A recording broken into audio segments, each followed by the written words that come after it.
Ассалаумағалейкум, Шежіре YouTube каналының көрермендері. Бүгін біздің кезекті түсірілім. Қазақта жақсы сөз бар. Шеге таған ұстайды, таға ат ұстайды, ат ерді, ер ел ұстайды дейміз. Ер есімі ел есінде дегенмен біз тарихтың бетін біз ашпаймыз. Тарихта жазылған небір ер есімдерін біз қайтып танымақпыз. Өзіміздің қазақпыз дегеннен кейін қазағымыздың небір ғұлама батырларын білмек түгілі кейбір жергілікті батырларымыздың қандай ерен еңбектерін есімізге түсіре алмай дал боламыз. Сол себепті бүгін өзіміздің жергілікті батырларымыз, мысалға Сырым Датұлы, Исатай, Маханбет, Оспан, Науша секілді батырлар, сол батырлардың батырлыққа жетуіне тағы да қандай батырлардың үлестері болды. Олар бір қолмен шапқан жоқ, білесіздер. Сондықтан да бүгін әңгімемізді ашып айтатын өзіміздің қонақ арнайы Асан мешітінің бас имамы, өлкетанушы Мұратбек ағамыз. Қош келдіңіз аға. Енді біздің жергілікті батырларымыз деп көштік. Неге десеңіз, қазақта ұлы жүз болсын, орта жүз болсын, кіші жүз болсын батырларымыз жетерлік, бірақ жасөспірім батырларымыз білсін деген мақсатта. Мысалға Махамбет, Сырым дегенде бәріміз білеміз де, бірақ әрқайсысы қандай жандарында қандай батырлар болғанын біз біле бермейміз. Қандай батырлар бар мысалы?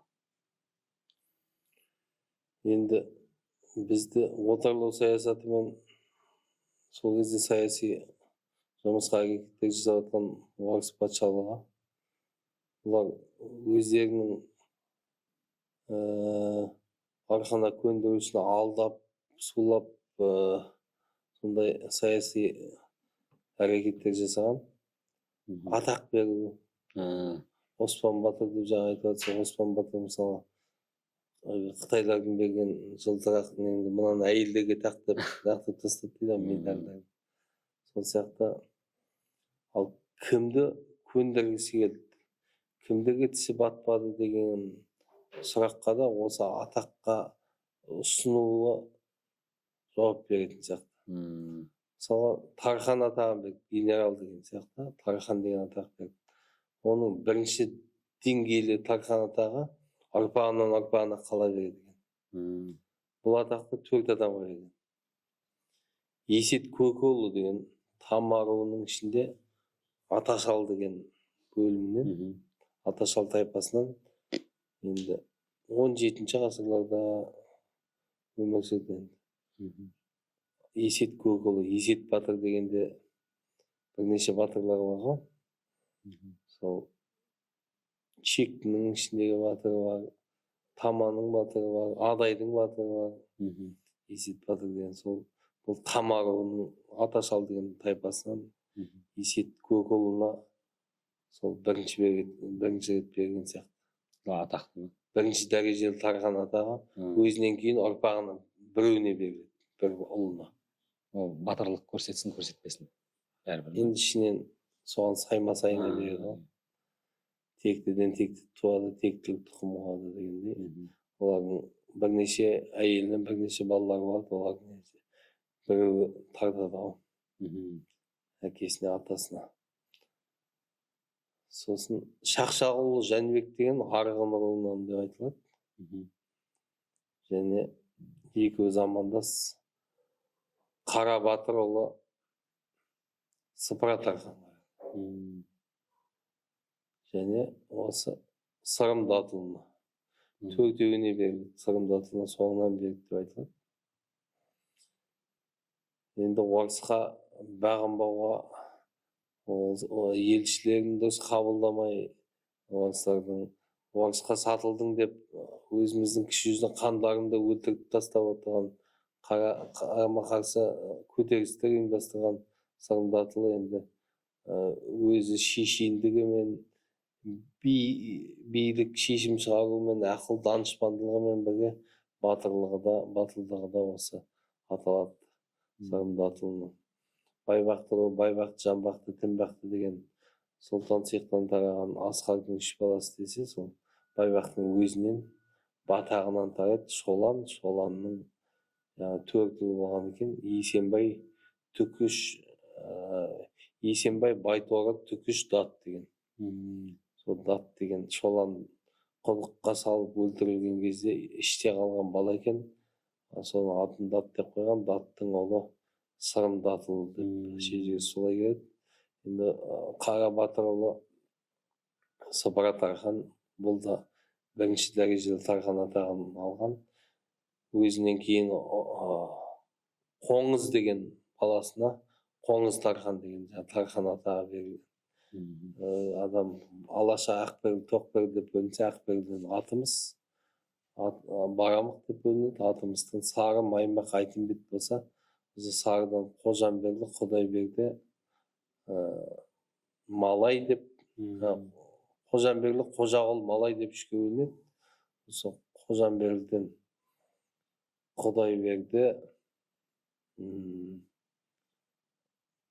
Құдайберді, Бадаш дегендер, Құдайбердіден Құдайқұл мен Ботпанай, Ботпанайдың баласы Бәйсеу, Бәйсеу Алаша деп, Бәйсеу би 18 ғасырдағы ақсақалы ретінде қол қойып мөр соққан Алашаның биі болса, Құдайқұлдан Құдайқұлы деп жазылады құлпытастарда. Құдай деген Алла Тағаланың парсылардың атауы. Құдайқұлы деген Алланың құлы деген мағына. Құдайқұлыдан 5 ұл таратады көп шежірелер. Малбасар, Есенгелді, Байбарақ батыр, Жомарт, Көбек деген, Көбектің Сарбас деген ұрпағынан Сарбас Алашалар деген жаңғаланың жерлерінде бар. Жомарттан Қара Батыр, Бар Батыр, Жерен деген 3 ұл таратады. Қара Батырдың ұлы Сыпыра Тархан. Естеміс деген баласының, Қоске деген баласының құлпытасын көрдім жаңғаланың жерінен, Мәстексай деген ауылдың қасынан 5 километрдей жерден. Осы Сыпыра Тархан деген осы енді Есет Батырды айтты, Шақшағұлы Жәнібек деген Арғын руынан. Осындай батырларымыз болған. Берісінде Исатай Махамбеттер енді Беріш руының Жайық деген тайпасынан. Жайық Беріш дейді. Жайық Беріштің ішінде Тілеукеұлы Ағатай Батыр Есім ханның бас қолбасшысы болып, Ағатай Батыр алға деп ұрандатады. Ұрандар Ағатай болды. Ол Махамбетті Мәлі деген құлдың ұрпағы деп, Парсының Нәдір деген шақының ұрпағы деп келеді көп шежірелерде. Мәшһүр Жүсіпті сөйтіп жазды да, Надир деген шақтың ұрпағы. Енді Өтемістен туған ұлы едік, онымыз атқа мінгенде жер қайысқан қол едік деп оны ағайынды. Махамбет ақындығы мен батырлығы бір болғасын. Кеңес үкіметі өздерінің саясатына пайдаланды, сөйтіп енді аттары ұмытылмады ғой. Дегенмен де енді оларда сол орыс патшасы салықты көбейтіп, Жәңгір хан өзінің реформасын, өзінің ойындағы іске асырайын деп, өзінің жаңағы жұмыстарына байланысты салық салған. Қосымша 2 салық қатар Бөкен мен Шығайдың кезінде болмаған. Бөкен мен Шығайдың кезінде шекер шайнап бал іштік, Жәңгір ханның кезінде Қаратерме қан іштік дейме, сондай болып қалып жатыр. 2 салық, 2 патша, орыс патшасы мен қазақ ханның салығы қатарынан түскендіктен. Енді ай қызғыш қанатtan қатты мойның бос, Исатайдан айырылып, жалғыздықпен болдым дос. Сені көлден айырған лашын құстың текпені, мені елден айырған қан жаңғырдың екпені дейме. Сондай қашып пысап өмірінің соңы солай өткенмен, Жәңгір хан 1845 жылы дүниеден өтсе, Махамбет 1846 жылы, 1 жылдан кейін өлтірілген екен. Сол өлтіргенде оны соның бажасы оқып едім. Махамбеттің бажасы, жаңағы Баймағамбет деген өлтірген қатысы болған екен да Махамбеттің өліміне. Сол бажасы жаңағы Баймағамбет сұлтан Айшуақ ханның баласы. Жайықтың бұқар бетінде кісен правитель болды. Жәңгір хан ішкі ордада хан болды. Екеуі Әбілқайыр ханнан келіп қосылады. Әбілқайыр ханның үйі. Жәңгірдің әкесі Бөкей, оның әкесі Нұралы. Нұралы мен Айшуақ ағайынды. Өзіңнің тумалар дейтін содан болып тұр ғой да. Иә.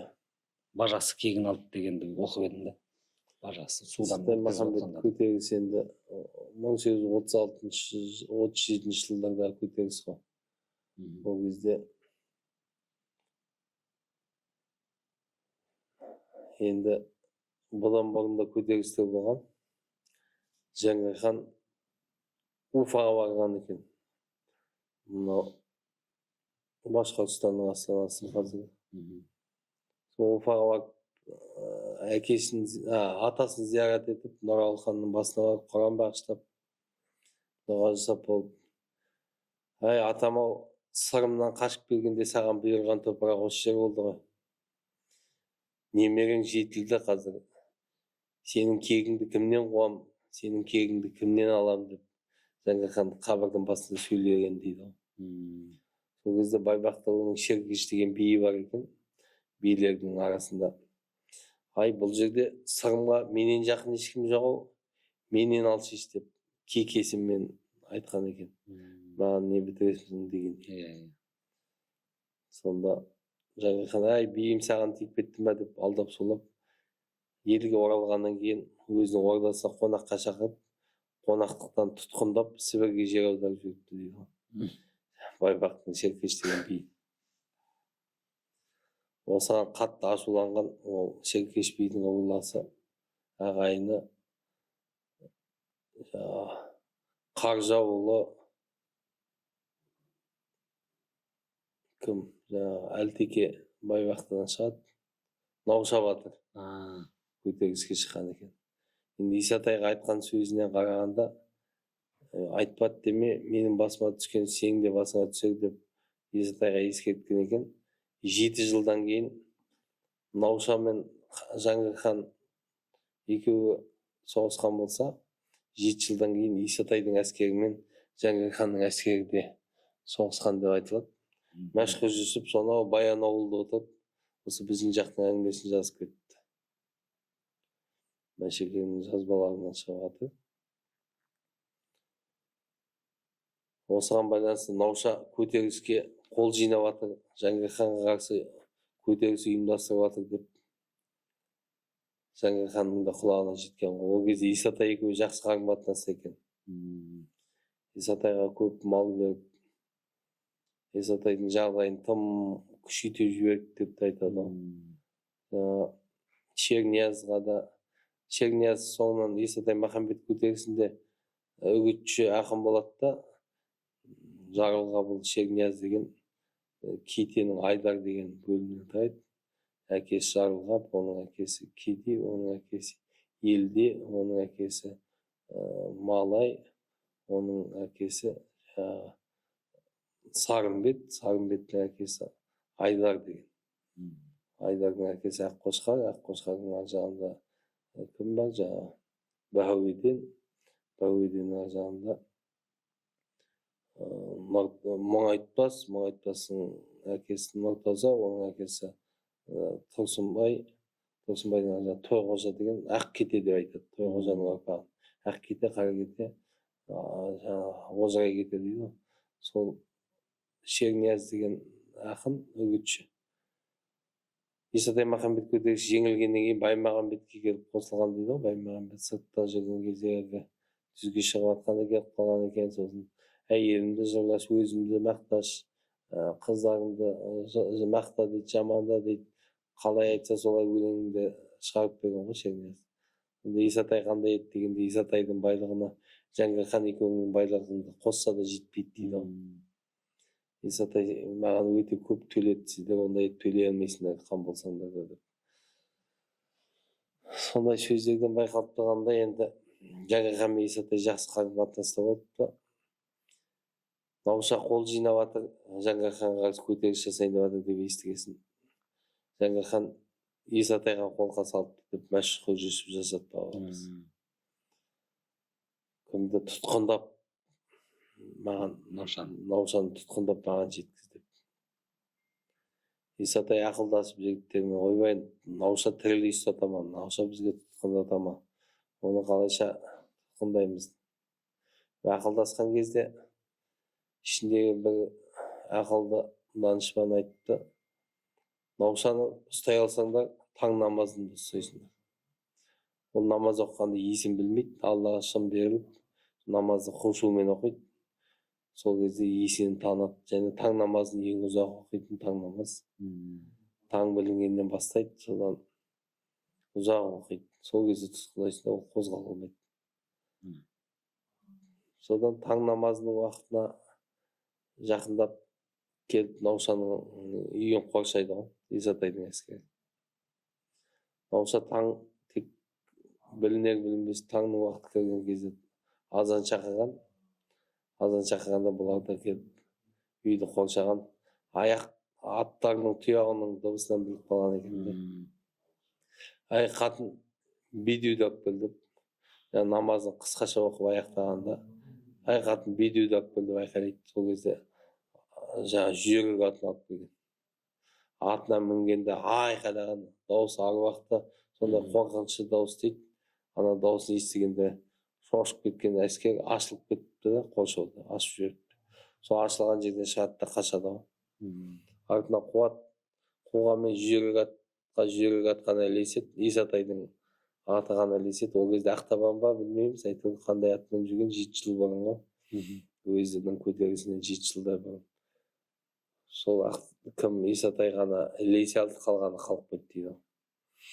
Исатай жақындап келіп: әй науша, қатын болсаң қаша бер, еркек болсаң тоқташы деп, қашан қуам сені деп айқайлаған екен. Сол кезде артына бір жанымен қарап, жалғыз екенін көреді де, бұрылып алып өзіне қарсы шапты дейді. Исатайға қарсы шауып, екеуі сол жерде біршама жекпе-жекте соғысады. Бір мезетте науша Исатайды соғып, атынан құлатып, сол жерде сабап, жан-жағына қараса, жаңа далада бір малшылардың қосы ма сондай, лашық па сондай бар екен. Оғасын бір арба тұр дейді.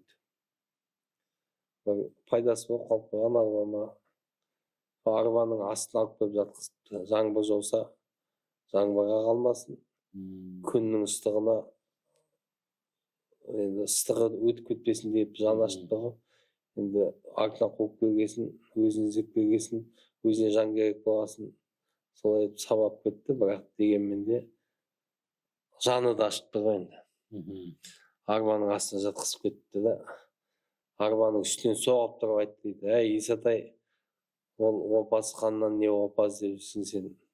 Айтпады деме, апаның киген көйлегін сіңлісі де киеді деген, менің басыма түскен сенің де басыңа түсер деп, арбаның үстінен соғып тұрып, ескеріп тұрып, өз ағай атымен шауып кеткен екен. Одан қараңғыда төрелердің жылқы іздеп, шатыстырып, қызылқұрттардың жылқысын айдап, жайықтың арғы бетіне шығып кетті дейді. Сонда Өленті Сайғырдың жақтағы өзінің ағайындас әлтекелері бар қосылып, бұлар әлтеке Байбақты, Жанбақты, Тінбақты деген 3 ағайынды болса, сол екінші бала Жанбақтының 4 баласы болған. Андас, Мамат, Назарымбет, Жабағы деген. Жабағыдан, Назарымбеттен тарайтын ұрпақ. Сол өзінің арғы беттегі ағайындарының, бұл Сұлтан Сейхтің 5-еуі де жартылай бөлінген. Бөкей көшіне Бөкеймен бір жартысы келген, жартысы қалған 5-еуінің де. Масқар, Байбақты, Алаша, Тана, Қызылқұрт 5-еуі де солай болып. Бастарына іс түскенде арғы беттегі ағайындарын паналайды. Арғы беттегі сол ағайындарын паналаған екен. Бір кезеңдерде Айшуаққан Роман патшамен Петербургда кездесіп, содан елге келгеннен кейін елдің игі жақсыларын шақырып қонақ қылды. Өзінің алған марапаттарын соны мақтанайын деп, жаңа өзінің сесін көрсетейін деп, басқаларынан мысының басып тұрсын деген мақсаттарда саяси жиын өткізеді. Оның бәрі жиналады. Жиналғанда арғы беттің әлтекелерімен бірге Науша батыр да барып отыр екен. Сонда сол жерде Баймағамбет Сұлтан, ай жігіттер, анау жерде бір жігітті мен танымай отырмын, сол кім деп сұрады дейді. Сонда бұл бөгейліктен келген Науша батыр ғой, бұл Науша батыр ғой деп таныстырды. Ойбай, аты дырдай болғанмен өзі шынашақты екен. Тапа-тақ бойлы, тығыншықтай сондай болды дейді ғой Науша батыр. Қалмақтың да бір батырымен жекпе-жекке шығып, жаңа қалада. Сол бір рет тиген дейді қылыш, басы жоқ дейді.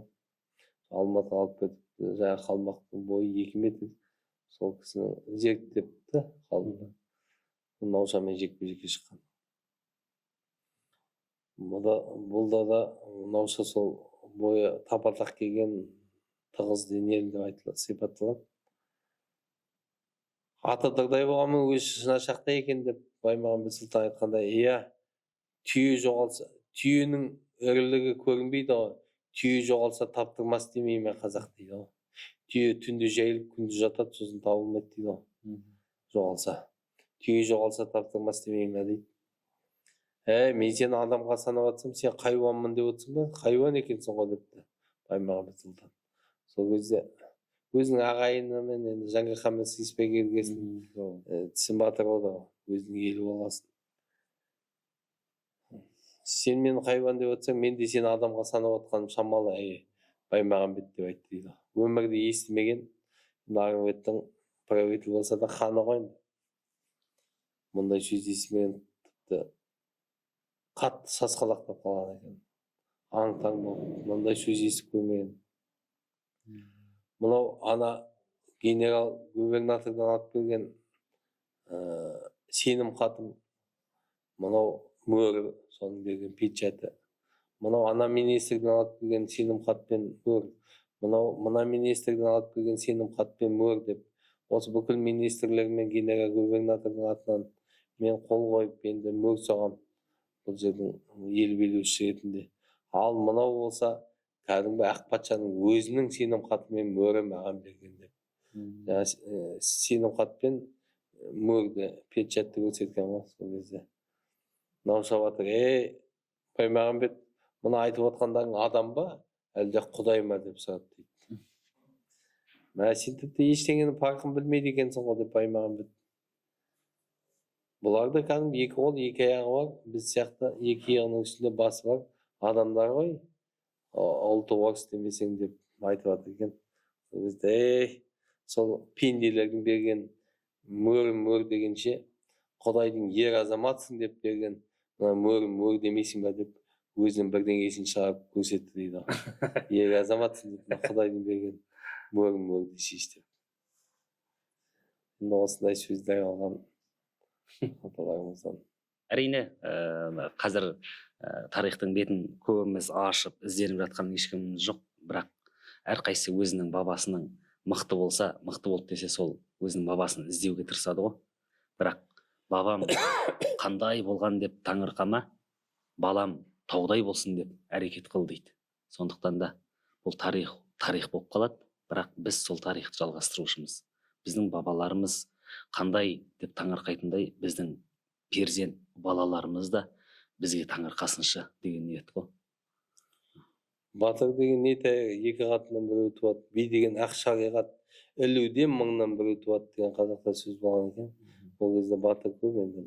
Әрбір рудың бөлім шыққан сайын, 7 атаға толып бөлім шыққанда боз бие сойып, жан-жақтағы ақсақалдар шақырып жарыс алып, біз 7 атаға толып бөлініп ел болып шығып жатырмыз деп шыққанда, сол кезде төбе биден елін дауға бермейтін биі бар ма, елін жауға бермейтін батыр бар ма дегенде, бір батыр, бір би шығып, сынақтан өтеді дейді. Барлық сол рулардың бөлімінде бір батырдан, бір биден бар ғой. Ол батыр тауы оңай, би тауы қиын деп атқан. Би сол кезде бүкіл қазақтың ана хандардан қалған жарғыларды да білетін, және қазылыққа жүгінсе шариғат пен Құранды, хадисті, бүкіл фатуаларды білетін болғанда. Қазылыққа жүгінесің бе, қазақтың билігіне жүгінесің бе, екеуімен де шешіп беретін болған би деген. осындай барлық руларда да енді Жоламан батыр, Тіленші батыр, Бөкенбай батыр, Табынның батырларын айтады.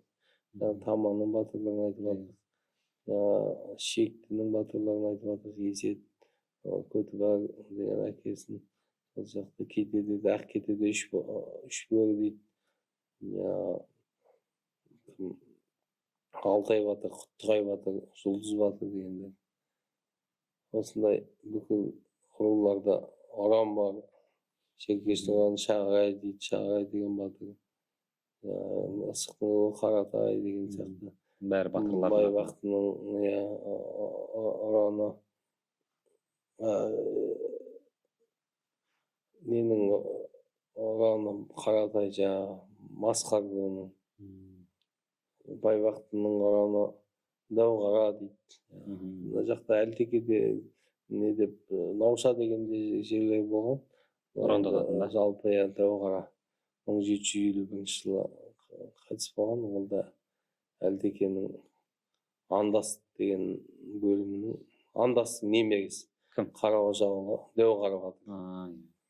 Сондай Алашаның Байбарақ Құдайқұлұлы 18 ғасырдағы батыр. Ертеректе басқа ұран болған басқа батырлар. Соңынан олар батырлар ұмытыла бере, мына жауына сес көрсету ғой. Байбарақ ұрпағы дегенде сескеніп тұрсын, оның алдында Ойсырата жеңген жаулары сескендіру үшін. Естеріне түсіріп тұрсын деген сияқты. Мысалға беріштердің Ағатай деп. Ағатай деп беріштер айтады. Абылай деп, абылайлап жатты. Бүкіл руларда Шектіде Бақтыбай дейді. Сондай өздерінің ұрандары бар. Ал енді Мұратбек аға көп рахмет. Енді біраз бұл деген енді шежіре тарқату емес, осы біраз ел білсін, жасы өсіп келе жатқан жасөспірім білсін деген мақсатта ғой. Осымен бүгінгі түсірілім тамам. Сау болыңыздар.